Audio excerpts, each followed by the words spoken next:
안녕하세요. 지식의 기쁨 윤세라입니다. 러시아 문학을 전공하는 제가 지식의 기쁨에서 톨스토이로 함께 얘기를 나눌 수 있어서 무척 기쁩니다. 톨스토이는 도스토옙스키와 함께 러시아 문학을 대표하는 세계적인 대문호죠. 소설에서 정말 그야말로 금자탑을 남긴 위대한 작가입니다.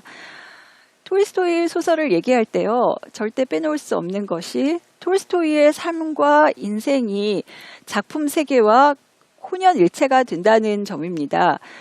그런 관점에서 오늘은 톨스토이의 두 걸작, 그러니까 첫 번째 대작인 전쟁과 평화와 그 다음에 나온 안나 까레니나를 함께 묶어서 살펴볼까 합니다.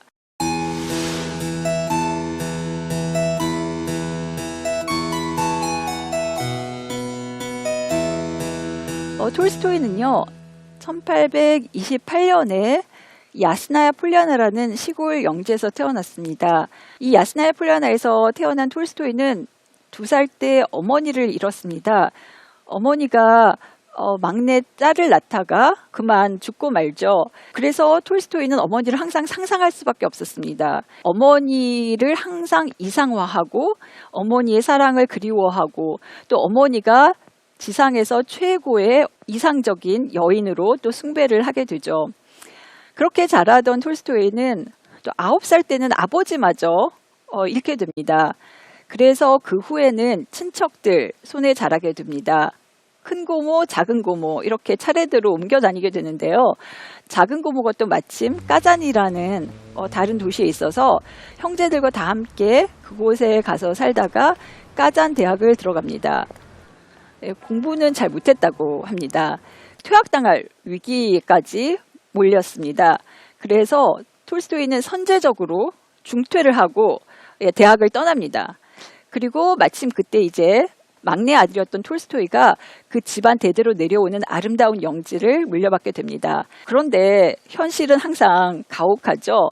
한 20살 정도 될까 말까한 이 애송이 지주가 뭔가 새로운 시도를 해보겠다고 거기서 뼈가 굵은 농부들하고 씨름을 하니까요. 번번이 저항에 맞부딪히게 됩니다. 그래서 조금 노력을 해보다가 이 애송이 지주는 큰 형을 따라서 카프카스로 가게 됩니다. 카프카스는요, 지금도 러시아의 골칫거리죠. 계속 체첸과 분쟁도 있고 그런데요. 19세기에도 다르지 않았습니다. 항상 전투가 일어났고 그 험준한 산악지대를 누비는 그 산악인들, 저항하는 그런 소수민족과 계속해서 분쟁이 있었습니다. 그때 이제 톨스토이는 처음으로 이런 실상을 경험을 하게 됩니다. 최고 걸작 전쟁과 평화를 쓸 때의 자양분이 마련되는 거죠. 사실 전쟁과 평화는 톨스토이의 초기 작들의 집대성이라고 할 수 있습니다. 전쟁과 평화, 어떤 작품일까요? 전쟁과 평화를 두 축으로 하죠. 전쟁은 바로 나폴레옹이 1812년에 러시아를 침략한 그 전쟁을 말합니다. 그리고 나폴레옹이 유럽 전역을 호령하다가 모스크바에서 추운 겨울을 결국 나지 못하고 패퇴해서 몰락하게 되는 그 시발점이 되죠. 그래서 러시아 사람들은 이 나폴레옹 전쟁에서의 승리를 아주 자랑스러워합니다. 이 작품의 명성은 엄청나죠. 특히 서유럽 작가들이 찬탄을 금치 못했습니다. 톨스토이는 1863년에 집필을 시작해서 1865년에 연재를 시작했고 69년에 탈고를 했습니다. 그래서 우선 연재를 먼저 하고 그다음에 이제 단행본으로 나왔죠. 어쨌든 그렇게 구상하고 쓰고 연재하고 단행본으로 나오기까지 톨스토이의 1860년대는 사실 전쟁과 평화로 채워졌다고 해도 과언이 아닙니다. 그리고 아까도 말씀드렸듯이 전쟁의 테마가 하나가 흐르고요.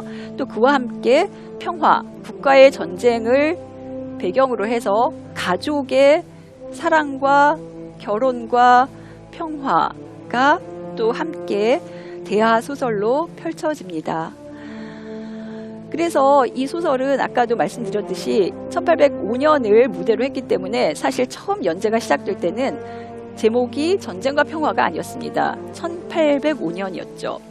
그렇게 해서 시작된 소설은요, 러시아 통보에 연재가 됐고요. 또 중간에 여러 번 쉬기도 했습니다. 그럴 수 있었던 이유는 역시 톨스토이가 지주, 아주 큰 시골 영지를 거느린 또 거기서 직접 일을 하면서 소설 쓰기를 병행했던 작가였기 때문이죠. 그런데 이 소설은요, 정말 그야말로 대하 소설이죠. 역사 소설이고요. 그리고 그 스케일이 엄청납니다. 장소도 한 군데에 이렇게 딱 고정된 것이 아니라 모스크바 페테르부르크, 그리고 또 시골 영지, 그에 머물지 않고 나폴레옹의 뒤를 쫓아서 나폴레옹의 이제 궤적을 따라서 유럽을 종횡무진 누입니다. 그야말로 당시로서는 글로벌한 소설이라고 할 수 있죠. 여기에 등장하는 인물들도 559명이나 되는 등장인물이 있고요. 그 중에서 이름이 붙은 인물은 또 468명이라고 합니다. 이렇게 어마어마한 압도적인 숫자의 인물들이 그 소설에 등장을 하는데요. 그래서 이 소설이 연재가 됐지 않습니까? 그래서 처음에는 도대체 사람들이 평론가들조차도, 그러니까 소설을 읽고 평하는 게 직업인 평론가들조차도 도대체 이 소설의 주인공이 누군지 일대 혼란이 빚어졌다고 합니다. 도대체 감을 잡을 수가 없었던 거죠. 그도 그럴 수밖에 없는 것이 이렇게 소설이 시작합니다. 그래, 좋아요. 공장님, 제노아와 루카가 부오나파르트 집안 영지가 됐어요. 이걸 전쟁이라고 하지 않으면 공장님과는 더 이상 볼 일도 없고 내 벗도 아니어요. 그렇지만 잘 지내셨죠? 여러분, 이게 소설의 시작 부분인데요. 정말 이상하지 않습니까? 도대체 이게 뭘까요? 밑도 끝도 없죠? 그냥 갑자기 훅 들어오는 거죠. 누구의 말일까요? 그 정보는 다음 문단에 있기는 합니다. 그럼 그 다음 문단도 한번 이어서 보시겠습니까? 때는 1805년 7월로 이 말을 한 사람은 유명한 안나 파블로브나 쇠러. 황후의 시중을 드는 황실 여관이었다. 그녀는 위의 말을 하며 바실리 공작을 맞았다. 시간은 명시돼 있죠. 1805년 7월입니다. 나폴레옹이 정말 유럽을 제패해 가던 그 시기입니다. 그래서 그 아까 직접 인용한 데도 보면 부오나파르트, 나폴레옹을 이제 좀 비하해서 부르는 말이죠. 그리고 뭐 제노아, 루카 뭐 이런 식의 유럽의 지명도 나옵니다. 그리고 이 말을 한 사람은 황실 여관 안나라고 하는데요. 그러면 우리가 보통 소설의 작법에 조금이라도 좀 이제 지식이 있는 사람이라면 소설의 시작이 얼마나 중요합니까? 그러니까 당연히 이 안나가 주인공인가 보다 그렇게 생각을 하게 되죠. 근데 주인공이 아닙니다. 주요 인물도 아닙니다. 아주 부차적인 인물입니다. 그래서 이게 도대체 의미하는 바가 뭔가, 이게 바로 근데 톨스토이의 아주 전형적인 소설의 어떤 특징입니다. 그냥 인생의 한 단면을 밑도 끝도 없이, 그러니까 어떤 극적인 시작, 그래서 아주 중요한 어떤 순간을 가져오는 것이 아니라 중요하지 않은 순간을 가져옵니다. 그냥 인생에서 흘러가는 한 단면을 그냥 툭 가져오는 거죠. 그리고 그냥 독자에게 던집니다. 거기에 중요성은 없습니다. 별로 이건 그렇게 이 소설 전체에서 중요한 게 전혀 아닙니다. 그런데 그냥 그렇게 소설을 시작합니다.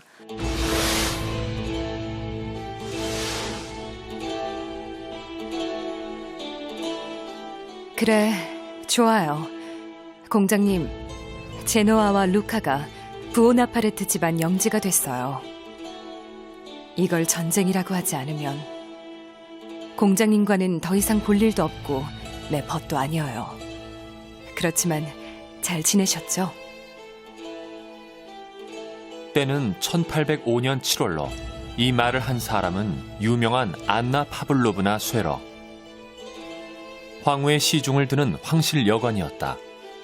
그녀는 위의 말을 하며 바실리 공작을 맞았다. 정말 시작도 없고 끝도 없는 그냥 인생의 어느 부분을 그냥 가져다가 우리에게 펼쳐놓는 거죠. 바로 똑같은 기법으로 소설의 이야기도 끝을 냅니다. 소설의 그 본 이야기는요, 여러분들은 아시겠지만 나타샤라는 주인공이 결국 뭐 실연도 하고 첫사랑에 실패하고 그렇지만 나중에는 이제 두 번째 사랑을 성공을 해서 결혼을 한다는 얘긴데요. 이 소설이 이제 끝나는 무렵에 이제 나타샤가 결혼을 앞두고 약혼자와 알콩달콩 예쁜 사랑을 합니다. 이제 약혼자가 피에르인데요. 피에르가 이제 출장 때문에 페테르부르크에 가야만 하는 그런 상황이 됩니다. 그랬더니 이제 막 그 한창 열애에 빠져 있어 행복한 우리 나타샤가 너무 안타까워합니다. 그러면서 이렇게 말합니다. 또 역시 직접 인용이 소설의 마지막이 됩니다. 그런데 왜 페테르부르크에 간다는 거지? 갑자기 나타샤가 말했다. 그리고 서둘러 스스로 답했다. 아니야, 아니야. 그건 그래야만 해. 그렇죠, 말이. 그래야만 해. 예, 이것도 정말 우리가 보통 생각하는 전통적인 소설의 마무리라고 보기에 진짜 이상하죠? 예, 그럼 또 이건 또 뭔가요? 이게 그렇게 중요한 순간인가요? 과연 나타샤가 이 순간을 얼마나 오래 기억할까요?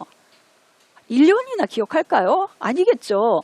예, 그냥 흘러가는 인생의 한 편린입니다. 그냥 그 순간에 즉각적으로 자기가 그냥 반응하는 거죠. 아, 애인이 출장 간다는데 안 갔으면 좋겠는데 좀 아쉽다. 안 가면 안 되나? 그러다가 이제 본인을 스스로 다독이죠. 그래도 출장이고 일 때문이니까 가야지. 그렇죠? 그러면서 옆에 있는 올케가 될 마리한테 그렇죠? 한번 이렇게 또 얘기를 하면서 자기 자신을 다독입니다. 이게 바로 전쟁과 평화. 거의 1600페이지가 넘는 장대한 분량의 소설이 끝나는 방식입니다. 그리고 에필로그가 이어지는데 에필로그도 아주 이상하죠. 역사에 대해서 톨스토이가 그냥 자기 생각을 그대로 여과 없이 드러내면서 장광설을 펼치는가 하면 이제 후일담처럼 인물들한테 뭐 몇 년 후에 어떤 일이 일어났나를 보여주는데요. 그 끝도 이런 식입니다.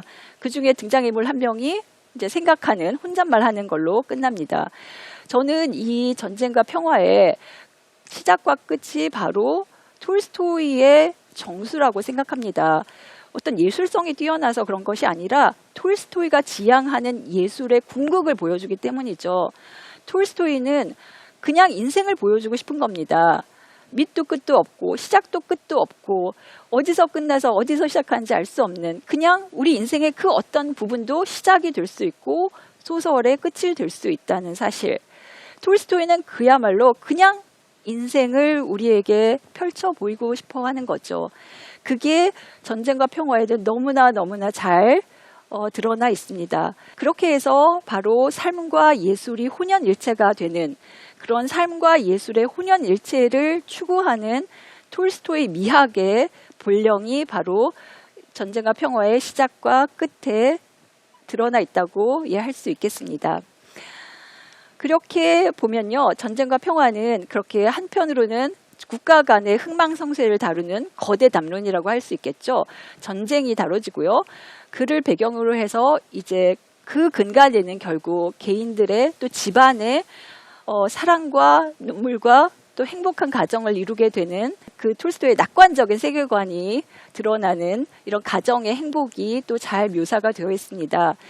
그래서 그 전쟁의 테마를 조금 더 조금 더 얘기를 하자면요. 이 전쟁의 테마들을 다루면서 톨스토이는 아주 신랄하게 영웅주의를 배척하고 또 공격합니다. 그 공격 대상은 바로 나폴레옹입니다. 19세기 러시아만이 아니라 유럽 전체에 걸쳐서 영웅의 대명사였던 나폴레옹을 대상으로 톨스토이는 나폴레옹의 영웅이라니 말도 안 된다. 결국 이제 그런 골자를 가지고 공격을 합니다. 그래서 소설 속에 나폴레옹이 아예 등장인물로 나오는데요. 정말 보잘것없습니다. 뭐 키도 작고요, 아주 연약하고요, 그리고 막 감기 걸려서 막 콜록대고요, 뭔가 뭐 중요한 결정을 내리는 것 같지만 제대로 전달도 안 되고요, 뭐 이런 식으로 나폴레옹의 영웅이라고 그렇지 않다는 점을 이제 보여주는 거죠. 소설 안에서 단적으로 이렇게 말하죠. 러시아 사가들에게 나폴레옹은 찬탄과 열광의 대상이다. 한마디로 그는 위대하다. 그러나 나폴레옹은 하찮은 역사의 도구일 뿐이다. 이런 식으로 딱 단정지어서 직설적으로 비판을 날리고요. 또 러시아 사가들까지 이제 함께 공격을 합니다. 그러니까 나폴레옹을 영웅으로 떠받드는 잘못이 러시아 역사가들에게 있다는 거죠. 사람들은 흔히 그렇게 비천한 출신에서 또 코르시카가 프랑스의 변방이었죠. 그렇게 변방 출신의 보잘것없는 사람이 장군이 되고 황제가 되는 길을 굉장히 동경의 눈길로 쳐다보죠.